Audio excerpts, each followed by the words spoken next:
ॐ श्रीगणेशाय नमः। श्रीआञ्जनेयाय नमः। श्रीहनुमत्स्तोत्रम्। नमामि दूतं रामस्य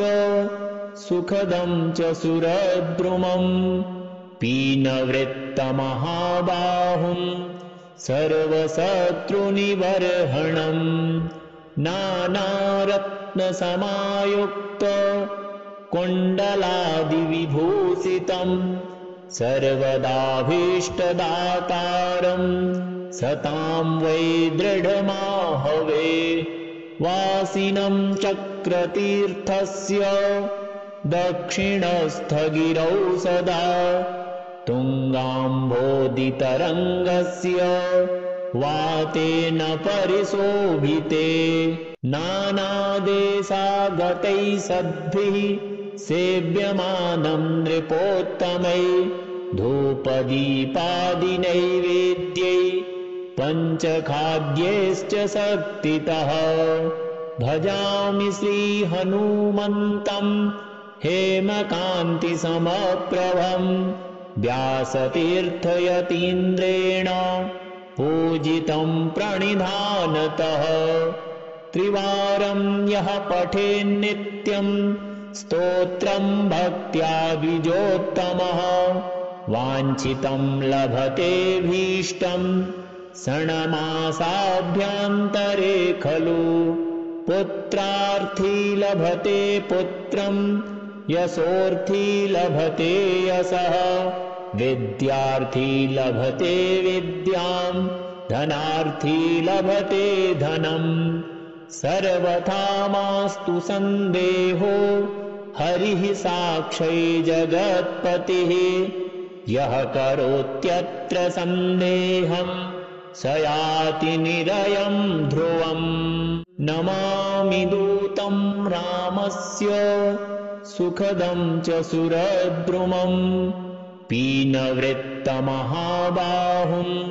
सर्वशत्रुनिबर्हणम् नानारत्नसमायुक्त कुण्डलादिविभूषितं सर्वदाभीष्टदातारं सतां वै दृढमाहवे। वासिनं चक्रतीर्थस्य दक्षिणस्थगिरौ सदा तुङ्गाम्भोदितरङ्गस्य वातेन परिशोभिते। नानादेशागतैः सद्भिः सेव्यमानं नृपोत्तमैः धूपदीपादिनैवेद्यैः पञ्चखाद्यैश्च शक्तितः। भजामि श्रीहनुमन्तं हेमकान्तिसमप्रभं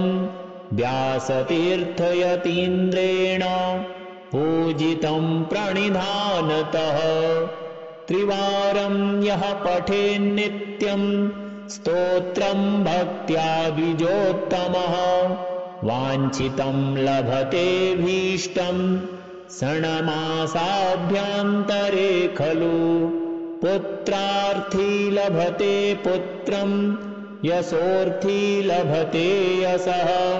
विद्यार्थी लभते विद्यां धनार्थी लभते धनम्। सर्वथा मास्तु सन्देहो हरिः साक्षै जगत्पतिः यः करोत्यत्र सन्देहं स याति निरयं ध्रुवम्। नमामि दूतं रामस्य सुखदं च सुरद्रुमं पीनवृत्तमहाबाहुं सर्वशत्रुनिबर्हणम् नानारत्नसमायुक्त कुण्डलादिविभूषितं सर्वदाभीष्टदातारं सतां वै दृढमाहवे। वासिनं चक्रतीर्थस्य दक्षिणस्थगिरौ सदा तुङ्गाम्भोदितरङ्गस्य वातेन परिशोभिते। नानादेशागतैः सद्भिः सेव्यमानं नृपोत्तमैः धूपदीपादिनैवेद्यैः पञ्चखाद्यैश्च शक्तितः भजामि श्रीहनुमन्तं हेमकान्तिसमप्रभं व्यासतीर्थयतीन्द्रेण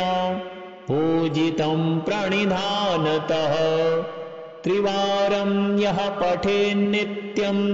स्तोत्रं भक्त्या द्विजोत्तमः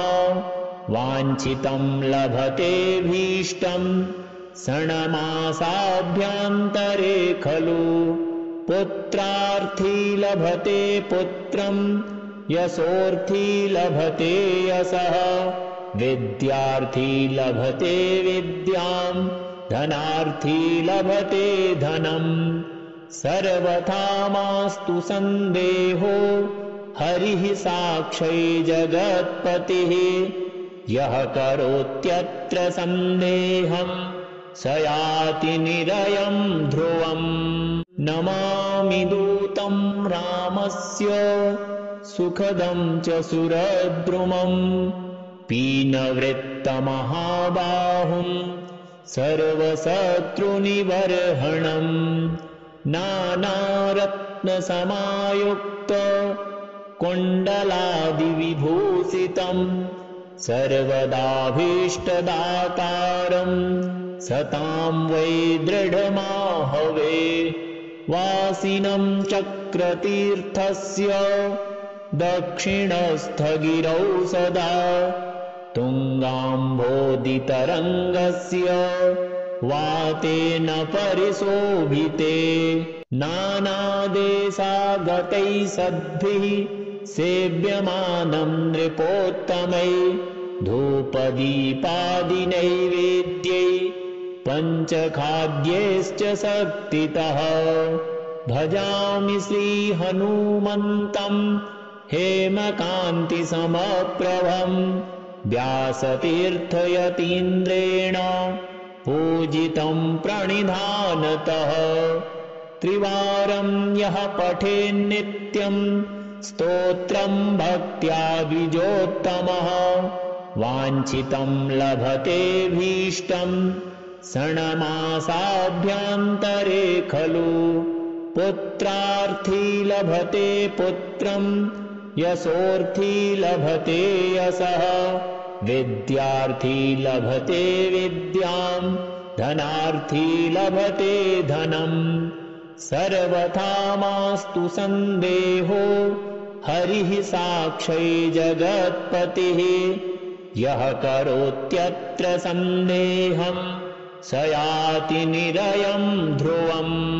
नमामि दूतं रामस्य सुखदं च सुरद्रुमं पीनवृत्तमहाबाहुं सर्वशत्रुनिबर्हणं नानारत्नसमायुक्त कुण्डलादिविभूषितं सर्वदाभीष्टदातारं सतां वै दृढमाहवे वासिनं चक्रतीर्थस्य दक्षिणस्थगिरौ सदा तुङ्गाम्भोदितरङ्गस्य वातेन परिशोभिते नानादेशागतैः सद्भिः सेव्यमानं नृपोत्तमैः धूपदीपादिनैवेद्यैः पञ्चखाद्यैश्च शक्तितः भजामि श्रीहनुमन्तं हेमकान्तिसमप्रभं व्यासतीर्थयतीन्द्रेण पूजितं प्रणिधानतः त्रिवारं यः पठेन्नित्यं स्तोत्रं भक्त्या द्विजोत्तमः वाञ्छितं लभतेऽभीष्टं षण्मासाभ्यन्तरे खलु पुत्रार्थी लभते पुत्रं यशोर्थी लभते यशः विद्यार्थी लभते विद्यां धनार्थी लभते धनम् सर्वथा मास्तु सन्देहो हरिः साक्षी जगत्पतिः यः करोत्यत्र सन्देहं स याति निरयं ध्रुवम् नमामि दूतं रामस्य सुखदं च सुरद्रुमम् पीनवृत्तमहाबाहुं सर्वशत्रुनिबर्हणम् नानारत्नसमायुक्त कुण्डलादिविभूषितं सर्वदाभीष्टदातारं सतां वै दृढमाहवे वासिनं चक्रतीर्थस्य दक्षिणस्थगिरौ सदा तुङ्गाम्भोदितरङ्गस्य वातेन परिशोभिते नानादेशागतैः सद्भिः सेव्यमानं नृपोत्तमै धूपदीपादिनैवेद्यै पञ्चखाद्यैश्च शक्तितः भजामि श्रीहनुमन्तं हेमकान्तिसमप्रभं व्यासतीर्थयतीन्द्रेण पूजितं प्रणिधानतः त्रिवारं यः पठेन्नित्यं स्तोत्रं भक्त्या द्विजोत्तमः वाञ्छितं लभतेऽभीष्टं षण्मासाभ्यन्तरे खलु पुत्रार्थी लभते पुत्रं यशोर्थी लभते यशः विद्यार्थी लभते विद्यां धनार्थी लभते धनम् सर्वथा मास्तु सन्देहो हरिः साक्षी जगत्पतिः यः करोत्यत्र सन्देहं स याति निरयं ध्रुवम् नमामि दूतं रामस्य सुखदं च सुरद्रुमम् पीनवृत्तमहाबाहुं सर्वशत्रुनिबर्हणम् नानारत्नसमायुक्त कुण्डलादिविभूषितं सर्वदाभीष्टदातारं सतां वै दृढमाहवे वासिनं चक्रतीर्थस्य दक्षिणस्थगिरौ सदा तुङ्गाम्भोदितरङ्गस्य वातेन परिशोभिते नानादेशागतैः सद्भिः सेव्यमानं नृपोत्तमै धूपदीपादिनैवेद्यै पञ्चखाद्यैश्च शक्तितः भजामि श्रीहनुमन्तं हेमकान्तिसमप्रभं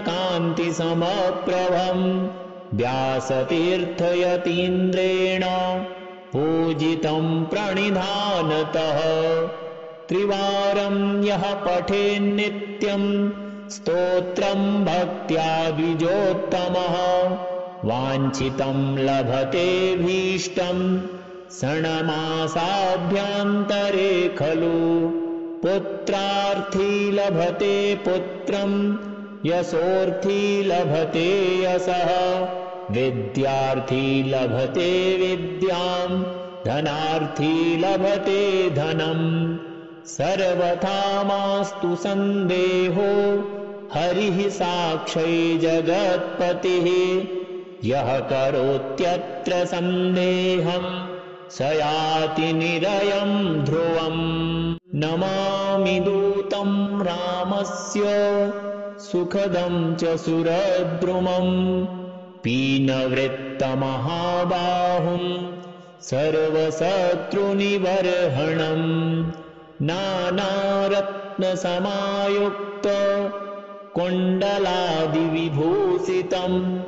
सर्वदाभीष्टदातारं सतां वै दृढमाहवे वासिनं चक्रतीर्थस्य दक्षिणस्थगिरौ सदा तुङ्गाम्भोदितरङ्गस्य वा तेन परिशोभिते नानादेशागतैः सद्भिः सेव्यमानं नृपोत्तमै धूपदीपादिनैवेद्यै पञ्चखाद्यैश्च शक्तितः भजामि श्रीहनुमन्तं हेमकान्तिसमप्रभं व्यासतीर्थयतीन्द्रेण पूजितं प्रणिधानतः त्रिवारं यः पठेन्नित्यं स्तोत्रं भक्त्या द्विजोत्तमः वाञ्छितं लभतेऽभीष्टं षण्मासाभ्यन्तरे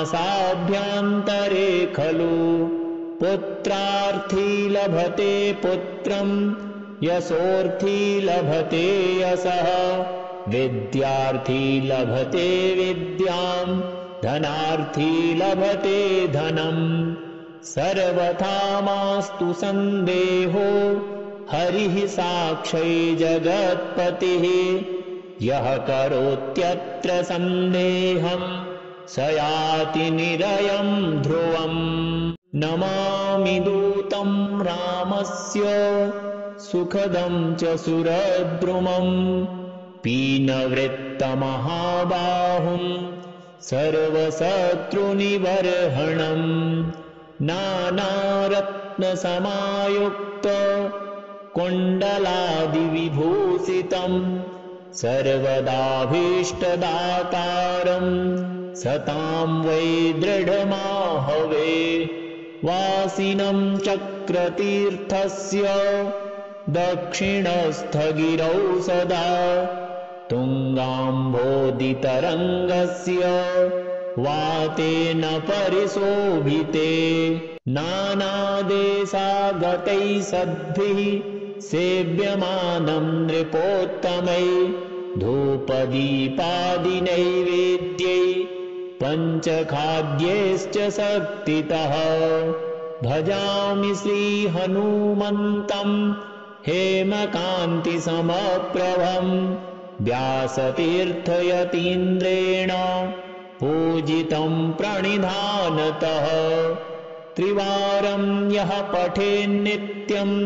स्तोत्रं भक्त्या द्विजोत्तमः वाञ्छितं लभतेऽभीष्टं षण्मासाभ्यन्तरे खलु पुत्रार्थी लभते पुत्रं यशोर्थी लभते यशः विद्यार्थी लभते विद्यां धनार्थी लभते धनम् सर्वथा मास्तु सन्देहो हरिः साक्षै जगत्पतिः यः करोत्यत्र सन्देहं स याति निरयं ध्रुवम् नमामि दूतं रामस्य सुखदं च सुरद्रुमम् पीनवृत्तमहाबाहुं सर्वशत्रुनिबर्हणम् नानारत्नसमायुक्त कुण्डलादिविभूषितं सर्वदाभीष्टदातारं सतां वै दृढमाहवे वासिनं चक्रतीर्थस्य दक्षिणस्थगिरौ सदा तुङ्गाम्भोदितरङ्गस्य वातेन परिशोभिते नानादेशागतैः सद्भिः सेव्यमानं नृपोत्तमै धूपदीपादिनैवेद्यै पञ्चखाद्यैश्च शक्तितः भजामि श्रीहनुमन्तं हेमकान्तिसमप्रभं व्यासतीर्थयतीन्द्रेण पूजितं प्रणिधानतः त्रिवारं यः पठेन्नित्यं स्तोत्रं भक्त्या द्विजोत्तमः वाञ्छितं लभतेऽभीष्टं षण्मासाभ्यन्तरे खलु पुत्रार्थी लभते पुत्रं यशोर्थी लभते यशः विद्यार्थी लभते विद्यां धनार्थी लभते धनम्